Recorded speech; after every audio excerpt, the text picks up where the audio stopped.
puissants que jamais. Tout le monde compte sur nous. Mais on n'a même plus d'équipe. Alors retour à la formule qui marche, un duo. Toi et moi contre le monde entier.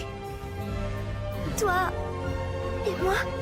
Toi, la plus grande héroïne de tous les temps. Salut les miraculeurs, ici Mr Dreams et bienvenue sur ma chaîne. On continue nos reviews avec le 8e épisode de cette saison 5, j'ai nommé Réunion. Un épisode qui était vraiment incroyable, qui a parlé vraiment de choses très intéressantes pour la suite et qui va conclure une question qu'on s'est tous posée. Qui sont les anciens porteurs de Miraculous? Et franchement, ça fait vraiment plaisir. J'ai vraiment beaucoup aimé cet épisode. Épisode très marquant, épisode par rapport à Gabriel, par rapport à Alix et surtout par rapport à Marinette. Même si à la fin, je suis resté sur ma faim par rapport à cet épisode qui nous offre beaucoup plus de possibilités grâce au pouvoir des Kwami et grâce au Miraculous. Hâte de voir grâce à ce nouveau potentiel et ce nouveau pouvoir ce que ça pourrait donner pour la suite. Mais du coup, passons maintenant au résumé de l'épisode. Alors que Marinette et Alia font des recherches sur les anciens porteurs des Miraculous, ils tombent sur une lettre qui provient du passé et qui a été déposée par Alix. Alors que Monsieur Coupdel décide donc de lire la lettre d'Alix devant tous les camarades de Marinette, Marinette découvre grâce à son Kwagatama un nouveau pouvoir. En effet, elle peut invoquer le pouvoir de réunion, ce qui permet de voir tous les anciens porteurs des Miraculous quand ils étaient porteurs. Mais pendant ce temps, le frère de Alix, dont je me souviens plus le nom, est en colère parce qu'il croit que c'est la faute de Ladybug. Si ça serait parti dans le temps, il se fait akumatiser, devient pharaon et possède donc le livre de la vérité qui a la connaissance absolue et qui permet de révéler tous les secrets. Pour avancer, ils doivent répondre à des questions du livre. Du coup, nos héros réussissent facilement, en effet, c'est sûr.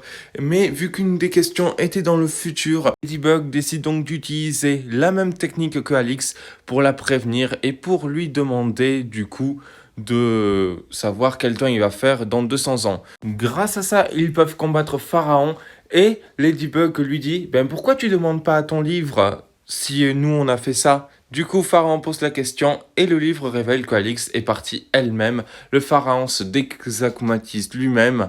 Du coup, Monarque a perdu et on découvre la véritable histoire de Jeanne par rapport à lui et à son coéquipier du fait que c'est leurs monarques qui ont tout manigancé et qu'ils ont abandonné leur Miraculous au profit de l'amour. Et Adrien lui aussi obtient son Kwagatama. Bref, un épisode très intéressant qui nous a montré énormément de choses, mais aussi un épisode qui m'a un peu frustré et déçu. Bon, déjà parlons de Jeanne, nouveau personnage qui était déjà apparu dans Éphémère, pendant une petite seconde.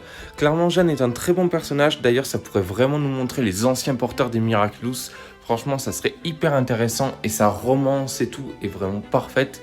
Un véritable dilemme dans notre héroïne actuellement se pose des questions, l'héroïne étant Ladybug. Mais franchement, j'ai bien aimé le personnage de Jeanne. Est-ce qu'on aura d'autres porteurs de Miraculous du passé? Franchement, ça serait très intéressant. Mais clairement, ce pouvoir est vraiment très puissant, le pouvoir de réunion. Est-ce qu'on verra d'anciens porteurs du Miraculous du Chat Noir aussi? Franchement, je ne sais pas. Mais clairement, l'histoire de Jeanne m'a vraiment touché. Quel dommage que normalement, on ne la reverra jamais. Par contre, Ladybug, si. Et en parlant de Ladybug, il faut savoir que voilà, Marinette se pose des questions. Est-ce qu'elle doit aimer Chat Noir ou pas? Est-ce qu'avec leur Miraculous, c'est possible? Voilà, elle se pose énormément de questions sur sa relation, on va dire. Pendant ce temps, Pharaon, alors clairement ce personnage, il m'a déçu car la réponse pour le désakumatiser était vraiment toute bête, même si ça fait vraiment plaisir de le voir. En effet, on a vu d'anciens designs de méchants comme par exemple Ikarikozen, mais clairement Pharaon qui datait et dont on ne l'avait plus jamais revu, ça fait vraiment plaisir. Franchement, j'espère qu'on aura d'autres anciens méchants qui vont revenir. Je pense à Volvina, je pense au Gamer, je pense à Papa Garou, pourquoi pas, ça serait vraiment très intéressant. Bon, évidemment, parlons de notre méchant Monarque. Monarque, cette fois-ci, veut récupérer le Miraculous du lapin.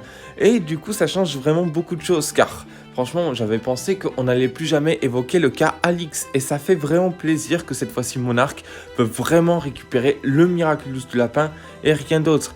Et on peut voir vraiment qu'il a échoué, il est vraiment déçu, il le dit même à Nathalie, je suis désolé, car il veut recommencer un voyage temporel pour pouvoir donner la clé USB, pour pouvoir faire autre chose, mais il est condamné, et Nathalie aussi est vraiment condamnée.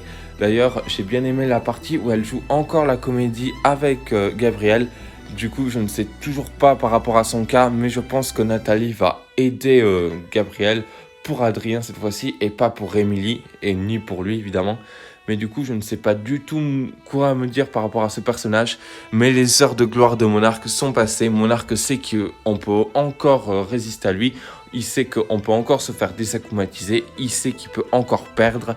Du coup, voilà, ça fait vraiment plaisir que Monarque redescende sur son piédestal. Par rapport à Benix, d'ailleurs, ça fait vraiment plaisir car je pensais qu'on allait plus revoir Alix. Je pensais vraiment que le cas allait plus être évoqué. Mais ça fait plaisir de la voir, clairement. Peut-être que j'aimerais une mini-série sur elle, ça serait vraiment très intéressant. Mais du coup, ça fait plaisir de la voir. Elle pense à tout le monde, elle pense à son père. Elle visite vraiment des choses. Clairement, elle va être une prof d'histoire à la fin. En effet, elle rassure tout le monde, elle raconte à son père des choses. Et aussi, on apprend qu'elle aussi, elle a un Koagatama. Du coup, ça fait vraiment plaisir. Peut-être qu'on reverra de nouveaux porteuses du Miraculous du Lapin. Clairement, ça serait vraiment cool d'avoir un petit truc, genre des porteurs qui ont vu le temps et tout. Ça serait vraiment très intéressant, surtout à une ancienne époque, l'époque du passé. Ça serait vraiment cool. Et bon, franchement, ça fait vraiment plaisir de la voir. Peut-être qu'elle refera d'autres apparitions, qui sait. Mais bon, voilà, je pense que notre personnage d'Alix est devenu hyper importante. Hâte de voir son destin et son avenir. Mais bon, vu qu'on va avoir un nouveau papillon du futur, là, évidemment, je pense qu'elle va encore rester coincée pendant longtemps. Mais d'ailleurs, on a une petite vision du Paris du futur et clairement, waouh, c'est vraiment très impressionnant. Hâte de voir ce que ça peut vraiment donner. Mais bon, évidemment, on ne sait pas quelle époque c'est, mais voilà, on sait que dans 200 ans, le Paris du futur, ça sera vraiment autre chose. Hâte de voir ça. Et aussi, on peut voir les réseaux sociaux et tout, ce que ça peut donner. On peut voir que les gens ne croient plus en Ladybug, comme une certaine Chloé B. D'ailleurs, je me demande vraiment qui c'est. Faudra vraiment qu'un jour qu'on m'explique qui c'est. Je pense que ça doit être un personnage hyper important, hyper incroyable, que ça doit être quelqu'un de fou, de dingue. Non, je plaisante. Je sais que d'ailleurs qui c'est. Bon, du coup les Miraculeurs, qu'est-ce que vous en avez pensé de cet épisode? Moi personnellement, il était vraiment incroyable. Après évidemment, je suis un peu resté sur ma faim parce que clairement le pouvoir de réunion est vraiment un pouvoir très intéressant. D'ailleurs, j'espère vraiment qu'il sera vraiment réutilisé dans la suite. J'aimerais vraiment voir d'anciens porteurs du Miraculous, de la coccinelle, de l'abeille, du pan. Franchement, j'aimerais bien voir tout ça. En tout cas, les Miraculeurs, c'est la fin de la vidéo. N'hésitez pas à vous abonner, liker, commenter, partager. Moi, je vous dis à plus dans une prochaine vidéo.